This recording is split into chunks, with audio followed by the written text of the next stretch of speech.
we had the Christmas party thing where you go do the Christmas party for the, wife's office thing. But as always, after a little bit of drinking, I find myself being too honest.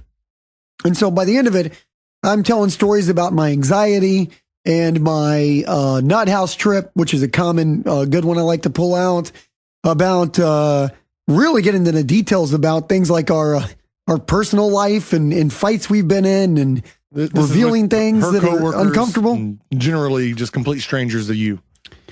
Oh, yeah. We were sitting around and said, well, the party had happened. And towards the end of the party, they're like, oh, let's go out and let's make s'mores. Anybody that wants to hang out here any longer, officially you can go. Don't feel like you have to stay.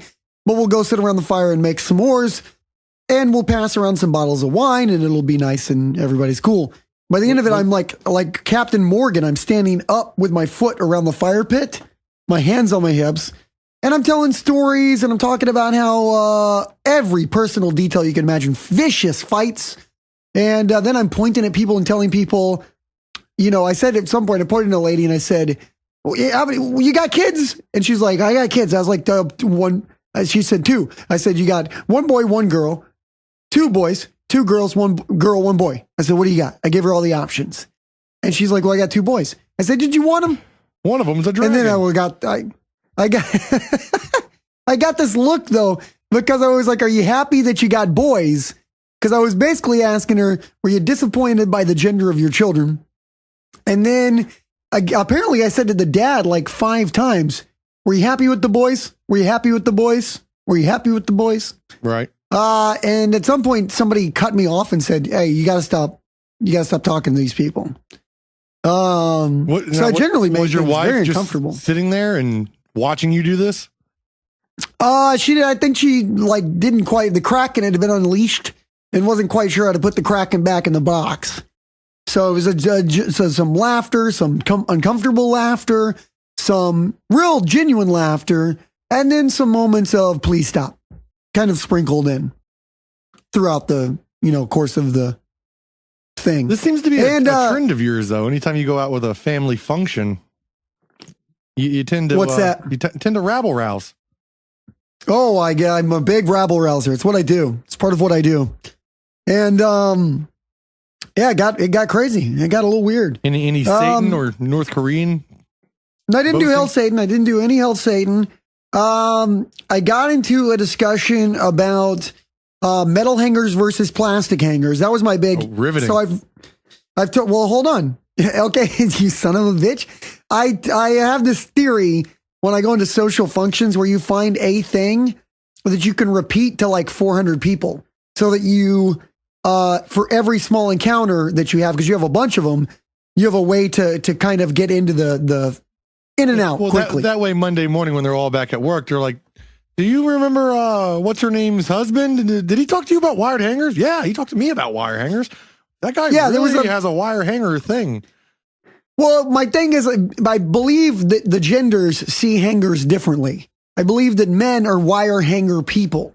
And then I believe that females are plastic hanger people. And I've never understood the plastic hanger people because there's no other functionality that it serves. You can't do anything else with it. Whereas a metal hanger is essentially a Swiss Army knife. You can undo it, undo locks. You can cook like hot dogs on it. You can you can make it heated up and brand yourself with it if you were so inclined to do a design. Yeah. Lots of different things you can do and use it as a hanger. It's like got 7 uses in one. And it's just like you can do nothing else with a plastic hanger, and they take up more space in the closet. Why, do you disagree? Are you plastic hanger fucker? Are you serious? Yeah, I am a plastic hanger guy, and but the idea that like that micrometer of space the coat hanger takes up is making a large difference in your life. It's not a micrometer, dude. It's like it's like a 1/4 inch in yeah, but you're putting thickness. the same size clothes on both of them, I assume. The clothes is what takes up the space. That hanger makes a difference, man, because you can butt the wire hangers really up against each other. Whereas you have these 1/4 inch of gaps that you have with the plastic hanger. And you're leaving out an entire option, too. You never even brought up wooden hangers. No. What are you, Dutch? What the fuck was that? What the fuck fuck are you talking about? High-end coat hangers. Wooden hangers. No, it's all either metal or plastic. What about hybrid ones? Like the ones that are metal and hybrids. Wood. I don't count any of those. I'm just strictly talking about what 90% of people have. And here's what I realized, though. People know. Because very few people are carrying Dutch wooden hangers. Okay, very few people. But the thing is, like I was saying, I found it interesting because I really did uncover why plastic hanger people are plastic hanger people. There's a reason behind it, I guess. Okay. Do you have a reason? Well, I'm going to see, because you said you're a plastic hanger person. Do you have a reason you support the plastic hanger? They don't crease the edges of your clothing as much, and they color coordinate. That was fucking it right there. The first thing you said. That's what everyone was saying. And I went, have we become so feminized as a culture that we look at, the little bitty, like, who has ever even seen, how do you even, like, when you put the shirt on, you see a crease? What, are you out of your mind? No one sees a little people thing see on it. the thing. You're just oblivious to life. Like, you don't recognize a lot of, like, you drove around on a flat tire for a week without knowing it. You're oblivious to the little details. It doesn't matter because, and I'm going to apologize, I rarely do this, but I'm eating chili while I'm talking to you because we had a window that we had to fit this in.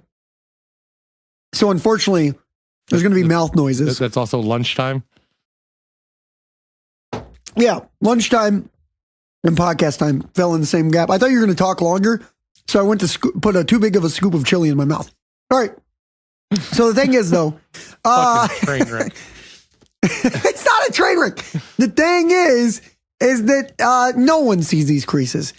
And it's very insane to me that people would get, because you can get literally metal coat hangers for free. 1 million of them. People just give those things away. And yet you'd rather pay $5, $10, $20 for like a big stack of plastic coat hangers. It is both financially a poor decision and functionally a poor decision because, again, there's nothing else you can do with it. How do you make s'mores in a home where there is no metal coat hangers? Is that how do you make hot dogs? Is this where it stems from? Y'all went to make s'mores and there were no metal hangers? Well, that's what started my debate. Was that they were like, let's go make, and then they realized, oh my God, we cannot make s'mores without a metal coat hanger. And then I started going, that's because all you assholes have pretty much made the greatest thing ever extinct. Because you want all these, you cannot make a hot dog on a plastic coat hanger. It's impossible. You can. Should not recommended. You can't, how are you going to even, there's no way to, what are you going to bend it like in a C shape over the top of the. You don't bend you just cut off the straight part. I don't know. How do you make a metal hangered hot dog asparagus? You untwist the top part, then you straighten it out, and then that little part that you just undid it's actually pretty good because it has a little bit of a few up and down curves in it, and that holds onto the dog. So you slide the dog right over that. Hot dog cooking apparatus? Yes, I do have a 6 foot long hot dog cooking apparatus, as you said. Yes, I do. It's it's a great tool because then you're farther away from the fire. And you're sitting there, you cook your dog, you put it on, then you use the same coat hanger, you cook your s'more. It is really a great thing. And if we're going to make America great again, we've got to bring back metal coat hangers. And we need to get away from this new feminized society of plastic coat hangers. Metal all the way. It's great. It's a great thing. So that was pretty much one of my points of conversation last night at the Christmas party. Second point of conversation was also, I'm going to say, pretty good. And it was about, and I've never thought about this before until last night. We were talking about at some point, our generation and a little bit older, like if you're 30 plus, at some point you were as a child, you had a nightmare, or you had a scare, or there was a bump in the night, and your dad would come check on people. You know, you come check in the night. And 90% of the time, dads were rocking the whitey tighties. in the kind of briefs, not briefs, briefs underwear. They were rocking the Superman pants, and they would just walk through the house checking on their kids with just the Superman pants on. And I was going, did your dad do that? Did your dad do it? Next thing I realized, everyone's dad did that. Oh. How inappropriate was that? What? Why is that inappropriate? Why couldn't your dad put the sleep? Like in this day and age, any dad checks on their kids are going to put the sleep pants on. They're going to put a shirt on. That day and age, they would just go full out in their undies. No shirt, no boxers, because they were wearing the briefs. And they would just check on the situation. Sometimes it's like a bat or a gun in their hand. None of those experiences, but I don't understand. I don't know. I'm tired, and I don't know why you're arguing these points with random strangers at probably an otherwise very pleasant event. Well, I don't know. It may not have been, because I was sitting here sullying it with these conversations. As a matter of fact, there was someone who I know left the circle of fire because I at some point started making jokes about lubricant. And that is when I knew I had probably crossed a line. Because someone really, like, literally just got up and went away. And I went, maybe I shouldn't have done that. Because I went on about a 5-minute tear of lube jokes. What kind of feminist country do we live in where we use lube? What the fuck? Well, my dad never used lube. That's inappropriate.